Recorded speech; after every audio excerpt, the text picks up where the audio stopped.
Ma pean alustuseks kohe üles tunnistama selle, et ma ei ole mitte kunagi Daciaga sõitnud. Täna on see päev. Aga kui meil on siin televaatajad, kes võib-olla ka ei ole Daciaga kursis, et kuidas üldse näiteks sissejuhatuseks Daciat tutvustaksid? Kuna me räägime siin täna peaasjalikult uuest Sanderost ja Sandero Stepwayst, siis nendega ongi kõige olulisem saada inimene sinna rooli, sest see arenguhüpe, mis on eelmise põlvkonnaga võrreldes toimunud, on lihtsalt nii meeletult suur, et siin ei olegi muud vaja, kui inimene istugu sisse, pangu käima, sõitku ja ta saab aru, kui hea see on. No kui me esmapilgul seda autot vaatame, siis mul tekib tunne, nagu oleks selline nagu väike maasturilaadne toode. No Sandero on alati olnud saadaval kahes versioonis. On tavaline Sandero ja see on Sandero Stepway. Ja Stepway on siis selline linnamaasturi disainiga, aga samas ka tehniliste näitajatega, selles mõttes, et tal on näiteks clearance 4 sentimeetrit kõrgem kui tavalisel Sanderol. Lisaks on tal siis põhjakaitsid eest taga ja kohandatavad katusereelingud, mis on üks minu lemmikasju selle auto juures. Sa saad keerata need katusereelingud siis risttaladeks, kui sul on vaja mingit muud asja vedada. Ja see käib hästi lihtsalt, et see on nagu hästi tore nutikas lahendus. See on justkui nagu selline 2 ühes, et kui sa soovid sellist ideaalset väikest linnaautot ja samas sul on vaja maale vanaema juurde sõita, siis on parim lahendus. Jaa, absoluutselt. Dacia pakub hästi palju selliseid lihtsaid ja nutikaid lahendusi igapäeva elu kergendamiseks. No, nagu Dacia slogangi ütleb, et saad palju, maksad vähe, et kui palju ja mida selle eest siis saab, et kui me näiteks autosse sisse piilume või näiteks kapoti all? No Dacia hinnad on tõesti algavad siis ka Sanderol 10 000 eurost ja Stepwayl siis 12 500 ja selle eest saab palju, nagu sloganis öeldud on, et kõik vajalik on olemas. Ei ole selliseid tilulilu asju nagu nahksisu või midagi sellist muud luksuslikku, aga kõik juhiabisüsteemid, saadaval on talle kõik asjad, mida me normaalsel autol ette kujutame, eks, alates parkimisanduritest, tagurduskaamerast, automaatsest kliimaseadmest, istmesoojendused, navigatsioonisüsteemid ja hästi palju on nüüd selle mudeli uuendusega ka tekkinud sellist hästi kaasaegset tehnoloogiat, et näiteks nutitelefoni ilma juhtmeta dubleerimine siis auto ekraanil ja selles mõttes kõik, mida me ühel autol ette kujutame, kõik on Dacial olemas. Kas mulle tundub või kuidagi nagu inimestel jäänud see mulje, et see Dacia nagu, et sellepärast ongi nii odav, et seal ei ole midagi, et kui ma kuulen, mida sa kõike rääkisid, et mida siin võimalik on juba nii-öelda baasvarustuse lisana juurde võtta, siis tegelikult ongi ju tegemist täitsa kompaktse autoga. Jaa, siin just üks autoajakirjanik vihjas mulle, et näiteks Soomes on Dacia oma müüginumbritel eelmine aasta oli vist 3. kohal, eks ju. Nii et üldiselt on inimesed aru saanud, et tegemist on väga hea ja vastupidav autoga ja seda ostetakse väga palju.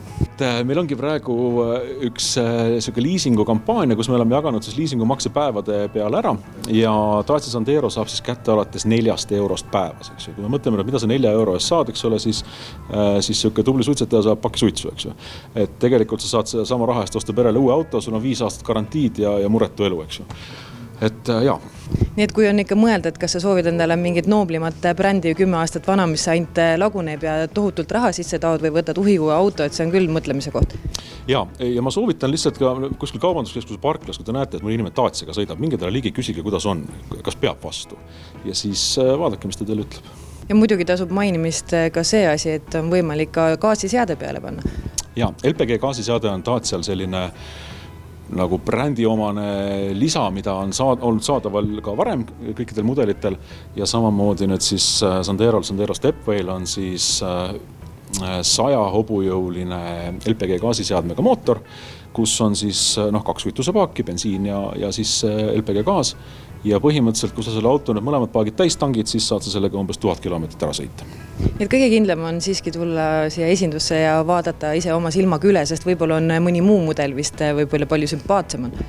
Ja uue Sandero puhul on veel see, et seda on ka oluline katsuda, sest tal on need hästi mõnus pehme armatuurlaud, kõik materjalid on ülikvaliteetsed, nii et isegi lisaks vaatamisele ma soovitan katsuda seekord. Nii et ma saan aru, et autod on kõik kohe olemas, et kui tekib huvi kas või proovisõidule minna? Jaa, Kadaka tee 72A on meil Dacia esindus.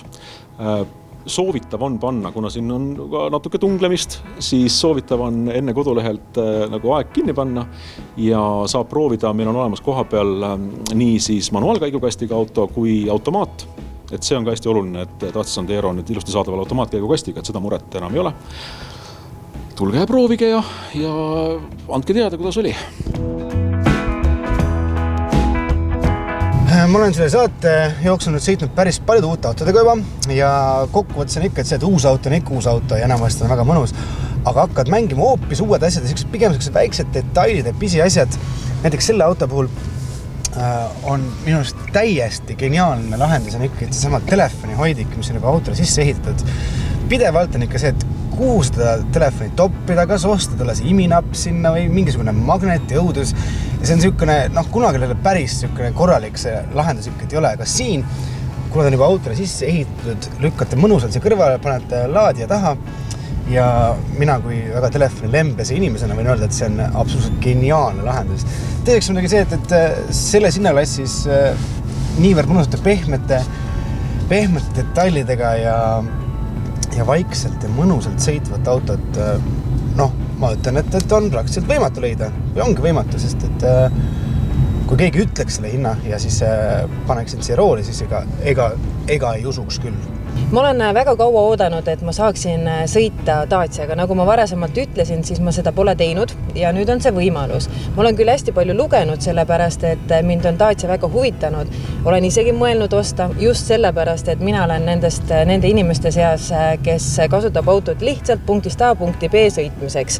Ja ma leian, et mul ei pea siin olema tohutult palju erinevaid juhiabiseadmeid ja kõiki muid lisasid.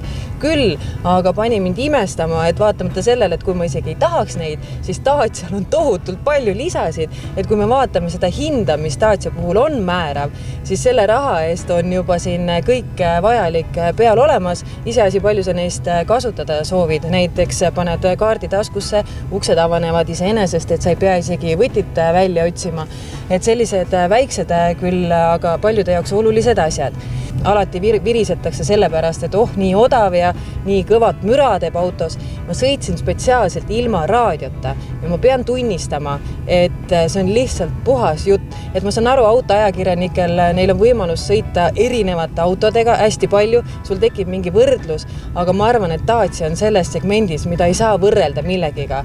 Ta on täiesti omaette kategooria, pluss see, et millega sa tõesti võrdled teda, et pigem kas sa käid jala või sõidad ühistranspordiga või sa omad endale autot, millel on 5 aastat garantiid, sa saad selle hinna eest uue auto, ta näeb hästi stiilne välja, ta näeb väljas stiilne välja, pluss see, et sul on võimalus gaasiseade autole paigaldada, mis teeb selle kütuse kulu ka väga soodsaks. Et oma silm on kuningas, nagu me ikka alati ütleme, et Dacia puhul on ka, et ma arvan, et kui sa lähed ja proovid sõita sellega, siis sa saad aru, et kus sa ennem olid.